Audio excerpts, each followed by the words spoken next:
Gentian flower concept. சாமானியனையும் சாதனையாளனாக்கும் மலர். இந்த மலரை பார்க்கும்போதே எப்படி இருக்குன்னா, ஒரு கைகூப்பி வணங்கக்கூடிய அளவுக்கு மரியாதையை செலுத்தக்கூடியதா இருக்கிற மாதிரி இருந்துச்சு. என்ன அப்படின்னா, இந்த 2 நாளா நீங்க சொல்லியிருந்த மாதிரி அந்த நடை நம்மளோட அதுவே ஒரு வித்தியாசமா இருந்துச்சு. இந்த பாரதியாரோட ஒரு பாடல் வரிகள் இருக்கும். "நிமிர்ந்த நன்னடை, நேர்கொண்ட பார்வையும், நிலத்தில் யாருக்கும் அஞ்சாத நெறிகளும்" சூப்பர் அப்படிங்கிற சூப்பர் சூப்பர். ஜென்ஷன் தான். ஜென்ஷன். அது அது வந்து அந்த மலர பார்த்தோன்னே, இதுவரைக்கும் இது நம்ம 11வது மலரா பார்க்குறோம். 11லயும் இந்த அளவுக்கு ஒரு தைரியமும், நம்பிக்கையும் இருந்துச்சாங்கிறது அந்தந்த அந்தந்த மலர்ல இருக்கும். ஆனா இது வந்து இன்னும் அதிகமா குடுக்குற மாரி இருந்துச்சு. அந்த ஒரு உறுதிப்பாடும், நம்பிக்கையும் வந்து மலர்லயே வந்து "நான் இருக்கிறேன், நீ தைரியமா இரு" அப்படின்னு சொல்ற மாரி இந்த மலரு அந்த 5ம் விரிஞ்சு நிக்கிறதே வந்து அப்படிதான் இருந்துச்சு. அதனால இது வந்து கைகூப்பி வணங்கணும் அப்படிங்கிற ஒரு உணர்வே வந்தது. இன்னொன்னு பார்த்தோம் அப்படின்னா, இது வந்து இந்த ஒரு முயல், ஆமை கதை இருக்கு இல்லைங்களா? அ அதுல வந்து முயல் வந்து ஆமை கூட போட்டி போடும்.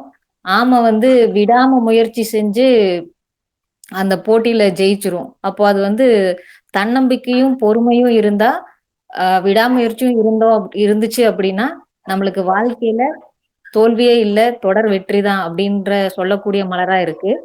ஒண்ணுல தொடர்ந்து முயற்சி செஞ்சுட்டே இருக்கிறோம். நம்மளுக்கு அதுல சாதகமான ரிசல்ட்டே கிடைக்கல அப்படிங்கும்போது, இந்த மலர் எடுக்கும்போது ஒரு சரியான தெளிவு கிடைக்குது. இன்னொன்னு நம்ம அதே லைஃப்ல மாதிரி தொடர்ச்சியா வாழ்க்கையில பிரச்சனையே தான் சார் இருக்குது அப்படின்ற ஒரு நிலையில ஜென்ஷன் கொஞ்ச நாள் எடுத்தீங்கன்னா அது கட் ஆயிடும். எது தொடர்ந்து போயிட்டு இருக்கும்போது நல்லா இருக்கு போயிட்டு இருக்கிறத கட் பண்றதும் ஜென்ஷன் தான். ஜென்ஷன் தேவைப்படக்கூடிய மனநிலை தான். நான் எப்பயுமே பிரச்சனை இருக்கும்போது அதை தடை பண்ணி மாற்றி அமைக்கிறதும், அதாவது இதுல ட்ராக் மாத்துவாங்கல்ல, அதை ட்ராக் மாத்துதான் ஜென்ஷன். இந்த வழி போலல்ல, அடுத்த வழி எடு, ஓகே நெக்ஸ்ட் அப்படின்றது. வாழ்க்கையில ஒரு இன்வால்வ்மெண்டோட வாழ்றதுக்கும், என்னோட பர்ப்பஸ் என்னங்கிறதுல உறுதியா இருக்கிறதுக்கும் இந்த மலர் உதவுது. இன்னொன்னு என்ன சூழ்நிலையா இருந்தாலும், மனம் தளராம, நம்பிக்கையோட, உறுதியோட இருக்கிறதுக்கு இந்த மலர் உதவுது. டாக்டர் பேட்சே இந்த நபர்கள் எப்படி இருப்பாங்கன்னு சொல்லியிருக்காரு அப்படின்னா, உயர்ந்த லட்சியம் கொண்டவர்களாவும், நன்மை செய்ய வேண்டும் அப்படிங்கிற ஒரு நபர்களாவும் இருப்பாங்க அப்படின்னு சொல்லியிருக்காரு. இன்னொன்னு வந்து வெற்றியில அதிகமா திளைக்காமலும், துன்பத்துல வந்து துவளாமலும் இருக்கிறதுக்கு ஜென்ஷன் மலர் எடுக்கலாம். இன்னொன்னு வந்து இந்த மலர் வந்து வாடி மங்கி போனா கூட தண்டுல இருந்து விடுபடாம அந்த செடியோட இணைந்தபடியே இருக்கும் அப்படின்னு ஒரு ஸ்டேட்மெண்ட் படிச்சேன். அப்போ வந்து அந்த கண்ணதாசனோட பாடல் வரிகள், "வந்த துன்பம் எதுவென்றாலும் வாடி நின்றால் ஓடுவதில்லை, எதையும் தாங்கும் இதயம் இருந்தால் இறுதி வரைக்கும் அமைதி இருக்கும்" அப்படிங்கிற வரிகள் வந்து அந்த ஸ்டேட்மெண்ட்டை படிச்சோன்னே அது அவ்வளோ ஒரு அடாப்டா இருக்கிற மாதிரி இருந்துச்சு. என்ன அப்படின்னா, நான் நான் இருக்கிறேன், நீ தைரியமா இரு அப்படிங்கிற ஒரு தைரியத்தை கொடுக்கக்கூடிய மலரா இருந்துச்சு. ஐ ப்ரவுட் ஆஃப் மை செல்ஃப் அப்படின்னா ஜென்டைன். என்னை நான் புரிந்து மனமகிழ்ச்சியோட வாழ இந்த மலர் சிறப்பாக செயல்படுது. இந்த மலர் தேவைப்படும் நபர்கள் எப்படி இருக்கிறாங்க அப்படின்னா, தனக்கு கிடைக்கிற விஷயங்கள்ல எதுலயும் திருப்தி அடையாம இருக்கிறாங்க. எல்லா இடங்கள்லயுமே, உறவுகள்லயும் இருக்கட்டும், வருமானத்திலயா இருக்கட்டும், தன்னோட ஆசைகள்லயா இருக்கட்டும், எல்லாத்துலயும் எதிர்பார்ப்பை அதிகமா ஏற்படுத்திப்பாங்க. சோ அதிகமான எதிர்பார்ப்பு இவர்களை மனவலியும், தனக்கு எதுவுமே கிடைக்கல, என்ன கிடைச்சாலும் அதுல நிறைவடையாமல் இவங்க இருக்கிறாங்க. சோ வாழ்க்கையில எதையுமே அவங்களால அனுபவிக்க முடியலன்ற அதாவது ஒரு மனக்குறை இவங்க கிட்ட இருந்துகிட்டே இருக்கும். இவங்களுக்கு அந்த எதிர்பார்ப்பு தான் இந்த மனநிலையை கொடுக்குதுன்றத அவங்களால ஏத்துக்கவே முடியாது. நிறைய இடங்கள்ல இதை எங்க நம்ம பாதிக்கப்படுறோம் அப்படின்னு பாத்தீங்கன்னா, உறவுகள்லயும் நம்மளோட வாழ்க்கையிலயும் நம்ம எடுக்கும் முடிவுகள்ல தான் நிறைய தோல்விகளை இங்க பாத்துக்கிட்டு இருக்கோம். அந்த முடிவுகள்ல சரியா எடுக்காம, அதாவது நிறைய நேரங்கள்ல நம்ம வாழ்க்கையில ஏற்பட்ட பழைய பாஸ்டான விஷயங்களை நினைச்சு பிரசன்ட்ல ஒவ்வொரு மனிதர்களையும் சந்தேகப்பட்டு இவங்க நம்ம என்ன காரியத்துக்காக நம்மளோட பழகுறாங்க, இவங்க கூட இருந்து குழி பறிச்சிருவாங்களா, இவங்க நம்மள ஏதாவது செஞ்சிருவாங்களா, இல்ல நம்ம வேலையை கெடுத்துருவாங்களா அப்படின்னுட்டு தன்னை சார்ந்து இருக்க மனிதர்களை எல்லாரையும் சந்தேகப்படுவாங்க. ஆனா கரெக்டா யாரு கிட்ட உஷாரா கவனமா இருக்கணுமோ அவங்க கிட்ட ஏமாந்துடுவாங்க. சோ இவங்க எப்பவுமே எதிர்மறையான எண்ணங்கள்ல அதிகமா பயணம் பண்றதுனாலயே இவங்கள நல்லவர்கள் கிட்ட இருந்து இவங்க விலகியும் இந்த மாதிரி எதிர்மறையான எண்ணம் உடையவர்கள் கிட்ட அதிகமா இவங்க ஏமாந்து போறாங்க. சோ இவங்களோட ஏமாற்றம் இவங்களுக்கு என்ன மாதிரியான எண்ணத்தை கொடுக்குதுன்னா, வாழ்க்கையில எனக்கு எந்த நல்லதுமே நடக்காது, கடவுள் என்ன மட்டும் ஏன் இப்படி படைச்சிட்டான், எல்லாருக்கும் எல்லா நல்லதும் நடக்குது, எனக்கு மட்டும்தான் எந்த நல்லதுமே நடக்கல, நான் ஆசைப்படுறது எதுவுமே எனக்கு நடக்கல அப்படின்னு நினைக்கிறாங்க. ஆனா கடவுள் இவங்களுக்காக நிறைய நல்ல உறவுகளையும் நண்பர்களையும் கொடுத்திருப்பாங்க. ஆனா இவங்களால நம்ப முடியாதனால இவங்கதான் அவங்க விலக்கி வைக்கிறாங்க. அது இவங்களுக்கு அந்த காலகட்டத்துல புரியறது கிடையாது. இவங்களோட காரியங்கள்ல எல்லாத்துலயும் தடையும் தடங்களும் எப்பவுமே இருந்துகிட்டே இருக்கு. அதனால ஒரு மன சோர்வு இருந்துகிட்டே இருக்கும்.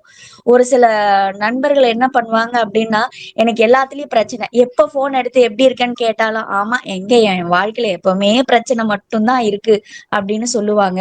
இவங்களோட வாயில எப்பவுமே நான் நல்லா இருக்கேன்ற வார்த்தை வருவதே இல்லை. சோ பொதுவா இவங்களோட இந்த எதிர்மறையான வார்த்தைகளே வாழ்க்கையில எதிர்மறையான சூழல்களை ஏற்படுத்துதுன்னு சொல்லலாம். ஏன்னா இவங்க எதையுமே ரசிக்க மாட்டேங்கிறாங்க, துன்பத்தை மட்டும்தான் எடுத்து ஹோல்ட் பண்ணிக்கிறாங்க. அவங்க அனுபவிக்கிற சந்தோஷத்தை அத நிறைவடையாம அந்த துன்பத்தை அதிகப்படியா சிந்திக்கிறதுனால துன்பம் அதிகமா இவங்க ஆட்கொள்ளுது. இவங்க பல நேரங்கள்ல தனக்கு கிடைக்கிற விஷயத்த மன நிறைவோடு ஏற்றுக்கொள்ளாத இவங்களோட நிறை குறை அப்படின்னு நம்ம சொல்லலாம். இவங்களுக்கு நிறைய விஷயங்கள் கிடைக்குது, எல்லா அன்பும் கிடைக்குது, எல்லாமே இருக்கு.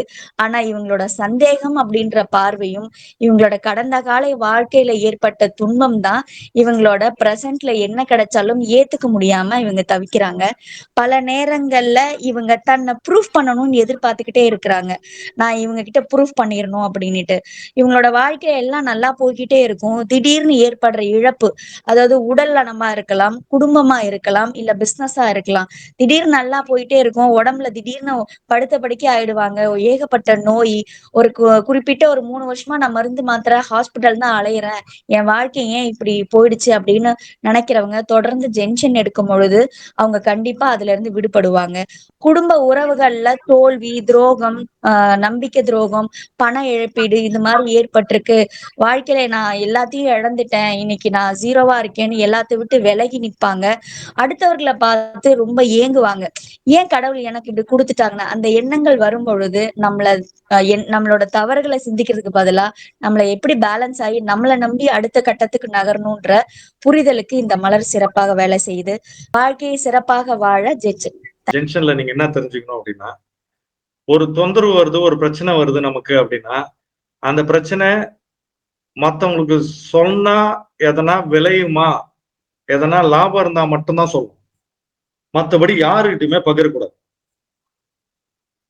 அந்த பிரச்சனை நம்மளே சமாளிச்சுக்கலாம்னா அதை யாருக்குமே பகிரக்கூடாது. நமக்கு பொதுவா இருக்கிற விஷயம் என்னன்னா, ஒரு பிரச்சனை வந்துச்சுன்னா அதை 100 பேருக்கு சொல்லுவோம். யாருன்னா ஒருத்தர் பிரச்சனையை மாட்டிக்கிட்டாங்கன்னா அதை ஒரு 50 பேருக்கு சொல்லுவோம். ஆனா அறியாமையிலேயே அதே மாதிரி பிரச்சனை நம்ம மாட்ட போறோம்னு அர்த்தம். அந்த மாதிரி ஒரு பேட்டர்ன் வந்து ஜென்ஷன்ல நாம என்ன பண்ணோம்னா, பர்பஸா வந்து சில நேரத்துல அந்த பேட்டர்ன் உடைக்கிறதுக்கு, இந்த பாஸ்ட் பேட்டர்னையும் ஃபியூச்சர்ல நடந்துருமோன்ற பேட்டர்னை உடைக்கிறதுக்கு ஜென்ஷன் ரொம்ப சூப்பரா இருக்கும். ஜென்ஷன் என்பது ஒரு மீன் வந்து குளத்துல இருந்து கரைக்கு வந்துருச்சு, எப்படி முயற்சி பண்ணி எப்படின்னா உள்ள போய் டகால வந்து அது என்னென்ன செயல்பாடுகள் பண்ணுது, அதான் ஜென்ஷன். போய் பக்கத்துல தண்ணி ஈரப்பதம் தொற்றுச்சுன்னா அது ஒரு குதிக்கும், பக்கத்துல வந்துருச்சுடா நம்ம முடிச்சிரும்டா. அதே மாதிரி நம்மளுடைய பிரச்சனைய சொல்லி சொல்லி சொல்லி சொல்லி சொல்லி சொல்லி சுகம் காது அதை பிரேக் பண்றதுக்கு. ஏன்னா நம்ம பிரச்சனையால தான் நம்ம இருக்கிறோம். அப்போ நம்ம மிக கவனமாக நம்மளுடைய, அதனாலதான் இந்த ஃப்ளவர் கான்சியஸ்னஸ் பேர் வச்சிருக்கோம், மலர் தீர்வுன்னு வச்சிருக்கோம். மெடிசன் கிடையாது, யாரும் பயன்படுத்தாதீங்க அந்த மாதிரி. மலர் மருந்து எல்லாம் கிடையாது, மருந்து கிடையாது. மலர் அதிர்வலைகள், மலர் அறிவு. அந்த அறிவு வந்து முழு தன்மையில பாருங்க எப்படி ஹெல்ப் பண்ணலாம் அப்படின்னு. ஆனந்தமே வந்து விடுதலை ஃப்ரம் சேட்னஸ், சாரோனஸ். அதனால இது வந்து ரெசிலியன்ட் ஃப்ளவர், அதாவது தன்னம்பிக்கை, விடாமுயற்சியின் மலர். ஆக்சுவலா இதே மட்டும்தான் விடாம முயற்சி பண்ணிட்டே இருக்கும். டப்பு டப்பு டப்பு டப்பு டப்பு விடாம அடிச்சுனே இருக்குது, முயற்சிக்கிட்டே இருக்குது. இந்த உடலை வந்து இயக்கிக்கிட்டே இருக்கு. ஜென்ஷன் அப்படின்னு சொன்னா நம்பிக்கையின் மலர், அதாவது சந்தேகத்திலிருந்து தெளிவு கொடுக்கக்கூடிய ஒரு மலர் தீர்வு தான் இந்த ஜென்ஷன். ஏன் நமக்கு இந்த மாதிரி ஒரு தடை வருது அப்படின்னு நம்ம பார்த்தோம்னா, இதை விட மேலான வாழ்க்கை, மேலான விஷயம் இருக்குங்கிறனால தான் தடை இருக்கு. நம்ம அன்றாட நிகழ்வுகள் கூட நம்ம பார்க்கலாம். ஒரு ஒரு ரோட்ல நம்ம போறோம் அப்படின்னா நிறைய தடைகள் வருதுன்னா அடுத்து நம்ம பைபாஸ் பிடிக்க போறோம்னு அர்த்தம். அப்ப வந்து தடை வருது, நம்ம போற பாதை சரியில்லைங்கிறத அறிவிக்கிறது தான் அந்த தடையா இருக்கு. அதை வந்து அறிவிக்கக்கூடியதான் ஜென்ஷன் அப்படிங்கிறது பார்க்கலாம். விடாமுயற்சினாலதான் விந்து அணுக்கள் அண்ட சர்க்கிளை நோக்கி, நம்ம பிறந்ததே விடாமுயற்சினாலதான். ஒரு செல்லு அம்மாவுடைய அண்ட செல்களை நோக்கி, அது விடாமுயற்சியில பல செல்கள், லட்சக்கணக்கான செல்கள் தோல்வி அடைஞ்சிருச்சு. ஒண்ணு விடாமுயற்சியில உள்ள போய் அது அண்ட சர்க்கிள்ல சேர்ந்து கருவாகி நாமளா வந்து நிக்கிறோம். நாம இவ்வளவு அறிவு பெற்று இவ்வளவு விஷயங்களை தெரிந்து கொண்டு நம்ம தோத்துருவோமா என்ன? வெற்றி என்பதுதான் வந்து அது ரெண்டு விஷயத்தை ஞாபகம் வச்சுங்க. நீங்கள் முழுவதுமாக ஒன்றை செய்யுங்கள். Give the utmost, there is no word call failure. அடுத்து யூ ஆர் இன் கெயின். எப்பயுமே ப்ராஃபிட்ல தான் இருக்கும், எப்பயுமே ப்ராஃபிட்ல தான் இருக்கும். நீங்க எப்படி பார்த்தாலும் மனம் மட்டும்தான் குழப்பமாயிடும். எப்படி பார்த்தாலும் அதாவது கோடிக்கணக்கான மடங்கு ப்ராஃபிட்ல இருக்கிறோம். ஒவ்வொருத்தரும் கோடீஸ்வரன், பில்லியனர் நம்பலாம். நாம எல்லாரும் பில்லியனர்னு சொல்றது, டிக்ளேர் பண்றது junction. We are multi billionaires declare பண்றது. ஏன்னா ஒரு செல்லு பில்லியன் கணக்கான செல்ஸ் ஆயிடுச்சு. என்ன லாஸ் இருக்கு நமக்கு? எதை இழப்பதற்கு, எதை இழந்தா நீ அழுவதற்கு கேக்குறான் பகவத்கீதையில. என்ன நடந்துச்சு? என்ன நடந்துருச்சு? ஒண்ணுமே நடக்கலையே. நீ நினைக்கிற மாதிரி நடக்கும் நினைக்கிற, பிரபஞ்ச இணைப்புல இருக்கிற மாதிரி நினைச்சு பாரு, எல்லாமே சரியாகுது. உனக்கு வாழ்வதற்கான தகுதிகளும் இடமும் வசதிகளும் நான் அளித்திருக்கிறேன்னு டிக்ளேர் பண்ண.